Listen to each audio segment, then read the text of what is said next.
पठान का मुद्दा देश में उन्होंने बिकिनी क्यों पहना, इस कलर का क्यों पहना, भावना क्यों आहत हुई। मैं कहता हूं, मैं ऐसे ब्राह्मण परिवार से मैं भी आता हूं, मेरे लिए भी धर्म सर्वोपरि है, लेकिन देश सबसे पहले सर्वोपरि है। जिन लोगों को धर्म की भावना की आहत होती है वो ना देखें। जो लोग देख के तभी तो पता चला उसमें बिकिनी भगवा है या क्या है, तभी पता चला ना, नहीं पता चलता ना।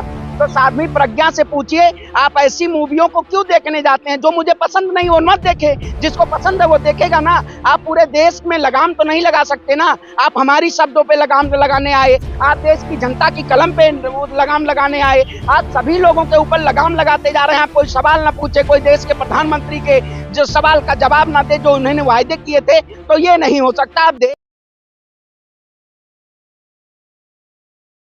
मैं कहता हूं, साध्वी प्रज्ञा जी से पूछना चाहता हूं और भारतीय जनता पार्टी के जो मंत्री हैं या सांसद हैं उनसे पूछना चाहता हूं कि आप गरीब बच्चों के हाथों में आप चाकू और छुरियां देना चाहते हैं या आप गरीब बच्चों के हाथों में ये कलम देना चाहते हैं। सबसे पहले आप पत्रकार लोग ये तय कर लीजिए कि इस देश में सवाल क्या होना चाहिए, इस देश में जनता का मुद्दा क्या होना चाहिए। प्रधानमंत्री जी ने वायदे बहुत सारे किए थे देश की जनता के सामने, वो वायदा पूरा हुआ या नहीं हुआ, सवाल वो होना चाहिए। लेकिन आप लोग सवाल ले आएंगे पठान का मुद्दा, सवाल ले आएंगे बिकनी का मुद्दा, सवाल ले आएंगे आप इस वक्त देश में साध्वी प्रज्ञा ने क्या बयान दिया। आज देश के मुद्दा बिकनी नहीं है, देश का मुद्दा पठान नहीं है। कौन क्या पहनता है, कौन क्या खाता है, उसके ताक झांक करने की ये ओछी राजनीति है। जो इन भक्तों को ये दिखाई देता है कि पठान और ये मुद्दा होना चाहिए, आप उनसे जाके सवाल पूछिए। जो नाम के संत का काम क्या होता है। संत का काम होता है देश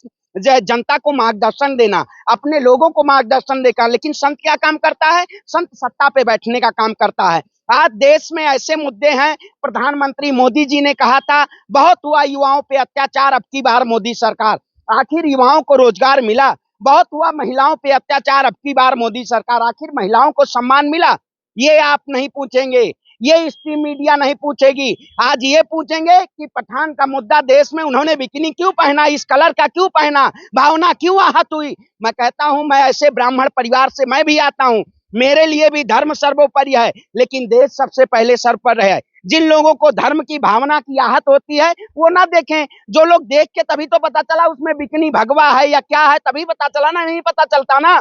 तो साध्वी प्रज्ञा से पूछिए, आप ऐसी मूवियों को क्यों देखने जाते हैं। जो मुझे पसंद नहीं वो मत देखे, जिसको पसंद है वो देखेगा ना। आप पूरे देश में लगाम तो नहीं लगा सकते ना। आप हमारी शब्दों पे लगाम लगाने आए, आप देश की जनता की कलम पे लगाम लगाने आए, आप सभी लोगों के ऊपर लगाम लगाते जा रहे हैं। आप कोई सवाल ना पूछे, कोई देश के प्रधानमंत्री के जो सवाल का जवाब ना दे जो उन्होंने वायदे किए थे, तो ये नहीं हो सकता। अब देश का युवा सवाल पूछेगा, देश का युवा जमीनी मुद्दों पे बात करेगा। मैंने पूरे देश के कई भारत यात्रा में मैंने कई राज्यों से गुजरते हुए आए। पूरे देश में लोग नफरत की आग में देश को झोंकना चाहते हैं, लेकिन हम उस नफरत से देश को बचाना चाहते हैं, देश को प्यार सौहार्द के रास्ते पे ले जाना चाहते हैं। जो लोग राम के नाम पे आए थे उन्होंने राम के नाम को बेचने का काम किया। जो लोग राम के नाम पे देश को चलाना चाहते थे उन्होंने राम को नाम को नहीं छोड़ा। उन्होंने ना गीता को छोड़ा, ना कुरान को छोड़ा, ना बाइबिल को छोड़ा। अपनी सत्ता को पाने के लिए सभी ऐसे हथकंडों को उन्होंने अपनाने का काम किया। तो ये ऐसी पत्रकारिता मत कीजिए जो देश के लिए हानिकारक हो, और भारतीय जनता पार्टी वही राजनीति करना चाहती है। हम ऐसी राजनीति का बहिष्कार करते हैं और देश में ऐसी राजनीति का उद्गम होना चाहिए जो देश में सुख शांति और समृद्धि की बात करे, ना कि पठान और दीपिका पादुकोण के बिकनी की बात करे। सबसे बड़ी पार्टी भाजपा है और देश में अगर भाजपा है तो हिंदू सुरक्षित है। ये आप कहते होंगे, अमीश देवगन कहते होंगे, रूबिका लियाकत कहती होंगी कि देश की सबसे बड़ी पार्टी भारतीय जनता पार्टी है। देश की सबसे बड़ी पार्टी जनता है। जनता जो तय करती है वो पार्टी सत्ता में आती है। आज जनता को आपने नदारद करने का काम किया। आज 2022 के अंतिम पड़ाव पे हम खड़े हैं। देश के प्रधानमंत्री ने बहुत सारे वायदे किए थे, उनके वायदों को आप सवाल नहीं पूछेंगे। जो कहते थे बहुत हुआ किसानों पे अत्याचार, अब की बार मोदी सरकार कर्नाटक में किसान अपनी प्याज को 2 रुपए बेचने को तैयार हैं, और आप मुंह भी मुद्दा ले आते हैं। बिकनी कौन सा मुद्दा है। आप बिकनी का मुद्दा ले आएंगे, हर किसी में लालदी चड्ढा का मुद्दा ले आएंगे, पठान का मुद्दा ले आएंगे, जय श्री राम का मुद्दा ले आएंगे। अरे भगवान आस्था का प्रतीक है, भगवान कोई व्यापार नहीं है। मैं तिलक लगा के व्यापार नहीं करना है, हमें देश की जनता के साथ होके, देश की जनता के जमीनी मुद्दों को उठा के। आज सबके घर में कहाँ राशन है, सबके घर में गैस सिलेंडर महंगा है, और स्मृति ईरानी जी आए दिन बयान देती आती हैं, आज महंगाई नहीं दिखाई दे रही। आज देश की जनता पूछना चाहती है कि महंगाई की मार, जब आलू बैगन भाटा लेके भारतीय जनता पार्टी के लोग जब बैठा करते थे, तब उन मुद्दों को इनको नहीं पूछना चाहिए था। वो मुद्दे तब इन्होंने नहीं पूछे, तब उनको सत्ता में आना था। सत्ता में आ गई तो आंदोलन नहीं होता है, तो अब देश की जनता आंदोलन करेगी। आप जैसे पत्रकारों के खिलाफ भी अब देश में आंदोलन होगा।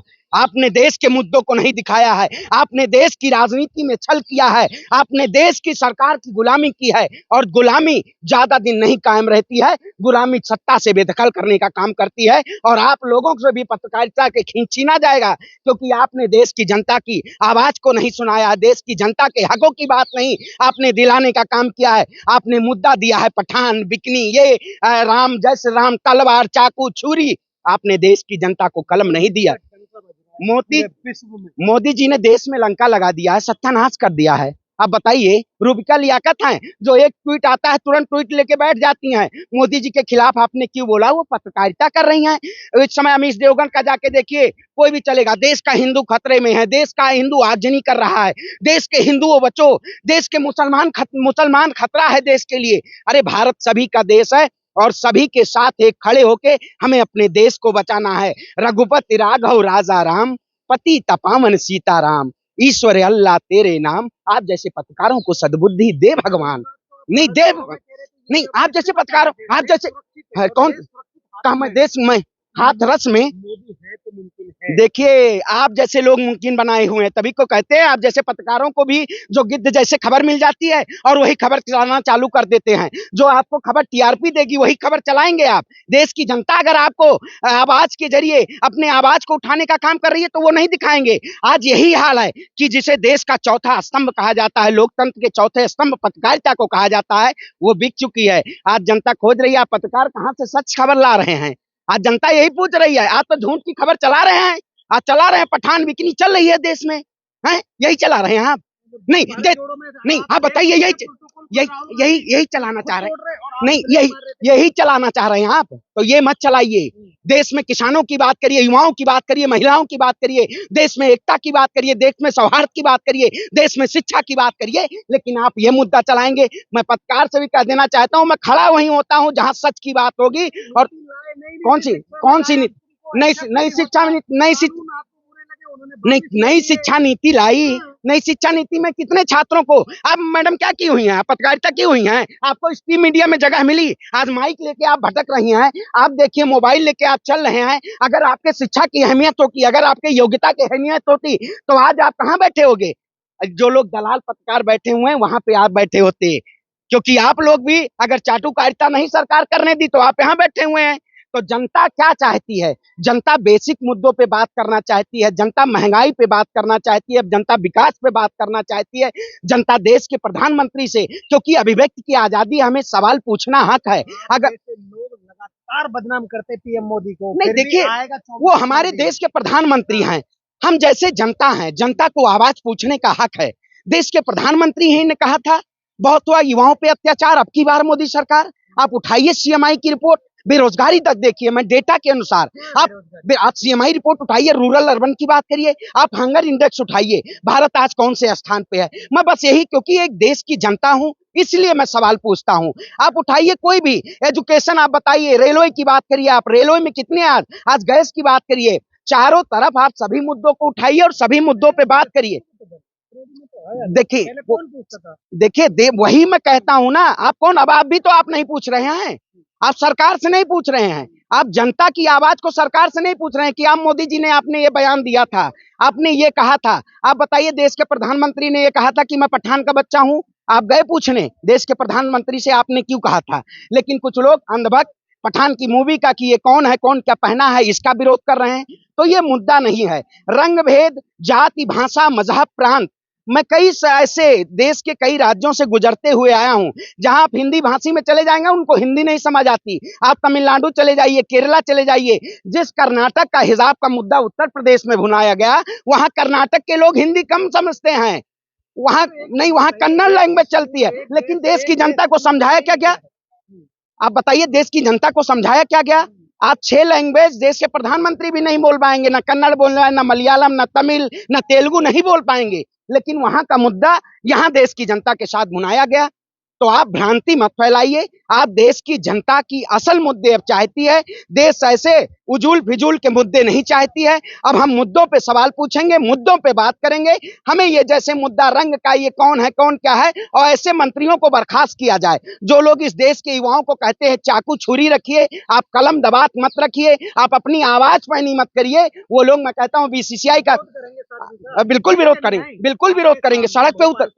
अरे देखिए, जीत के आई जनता को उन्होंने गुमराह किया, विरोध करेंगे। अब की बार 2024 में चुनाव आ रहा है, पता चल जाएगा कितना जनता का जनादेश है। अरे क्यों नहीं विरोध करेंगे? आते हुए आए हैं, अगर गलत का विरोध करते हैं, हम किसी राजनीतिक पार्टी, किसी का पक्षधर नहीं है, हम एक आम जनता है ना, मैं किसी पार्टी से हूं। मैं गलत का विरोध हमेशा करता हूं और करता रहूंगा, क्योंकि गलत हमारे देश के लिए, हमारे देश के युवाओं के लिए। मैं के बारे में बोल रहे हो, देखिए, देश की जनता ने नहीं, नफरत की राजनीति ने उनको पहुंचाया। जो लोग हिंदू मुसलमान को बांट की राजनीतिक सत्ता पाना चाहते हैं, उनको उन्होंने सत्ता में बैठाया। सत्ता में अगर अच्छे लोग बैठेंगे तो अच्छी राजनीति का उद्गम होगा। इसीलिए पूरे देश में हम चल रहे हैं और देश के लोगों को ये जन जन तक बता रहे हैं कि आप कोई भी सरकार को सत्ता में लाइए, जो सरकार आपके हित की बात करे। जो नहीं, देखिए, मैं किसी राजनीतिक पार्टी मेरे लिए नहीं है, मैं राजनीतिक पार्टी की बात ही नहीं कर रहा हूं। जो जनता के लिए बेहतर होगा 2024 के चुनाव में, वो जनता तय कर देगी कि आखिर किसकी सरकार होगी। और 2022 का ये अंतिम पड़ाव आने वाले समय में ये तय कर देगा कि अब देश में जनतंत्र की सरकार होगी, लोकतंत्र की सरकार होगी, ना कि तानाशाही की, ना कि पूंजीपतियों की। ऐसी सरकार नहीं होगी।